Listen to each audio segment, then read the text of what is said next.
Good morning, good afternoon, ladies and gentlemen, from the island, from the island.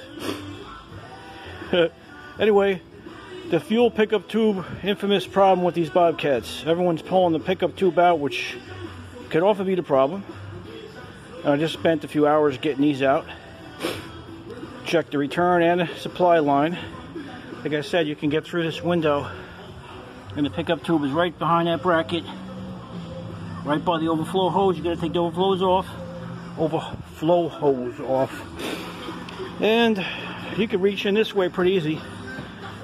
Pop it right out of there with a pair of needle nose vice grips and a pry bar, and it pops out of a rubber grommet right out of the plastic tank.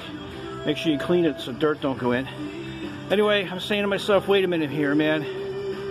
There's no screen. There's nothing clogged on the pickup tube. So let me pull the fuel line out because it's original, and the fuel lines are in there super tight. So here's the pickup tube. There's no check bowl screen on it. Look, whoo, you could blow right through. I broke the little crappy plastic off. I got to get a new one of these. So as I pull the fuel line out, it's super tight and pinched, right? Well, guess what, folks? It was crushed between the motor mount and the engine and the plastic tank. And after an hour or two, it got hot and the fuel kept shutting off. In two places, actually. So I'm curious at how many people are going nuts changing these fuel pumps and thinking of things, taking motors out. And look at that. It was pinched and wearing into the rubber too. Let me get out in daylight here. Anyway, this might help some people out. Look at that, man. That's been pushing on a long time right there. And you can imagine it getting hot and just, because this thing ran absolutely flawless and just would just slowly slow down and shut off. And I put an electric fuel pump on it and would run and still not be right. So I said something's up. So everyone's pointing to this pickup tube.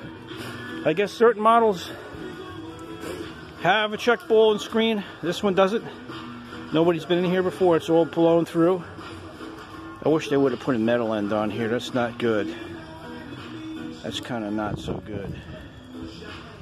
Anyway, I'll have to wait till Monday morning. Bobcat deal is right around the corner.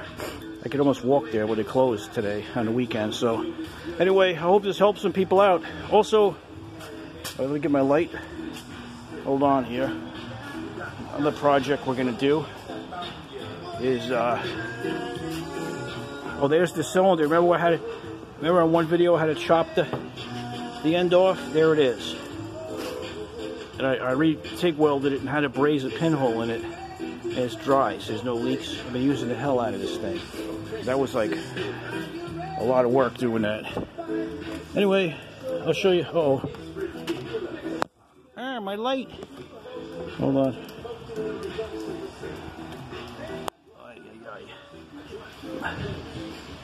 Hold on. Be patient. It's like Kung Fu, right? Anybody remember Kung Fu? The show? It's actually a pretty good show. When I was a kid, that was the rage. Everyone had to be a karate boy. Actually, it was a nice show. It had good endings and positive messages and not to hurt people and to defend the weak. Anyway, here's the drive belt. The motor drives the pump back there. And you can see up top, see that pulley to the top? The round pulley in the middle? That one, the bearing is making noise. And there's one bolt right there. I'm changing that now before it blows apart on job. Anyway, I had this Ford Power Stroke. Where'd it go? Fuel pump. It would run it, but it just didn't have the power it should. And these Kubota motors are so good. Don't get a Deutz. Disaster motor. Anyway, these are just so nice. Don't use starting fluid. Please don't use starting fluid. It breaks rings in these. These motors don't like ether. Just keep bleeding it until it starts.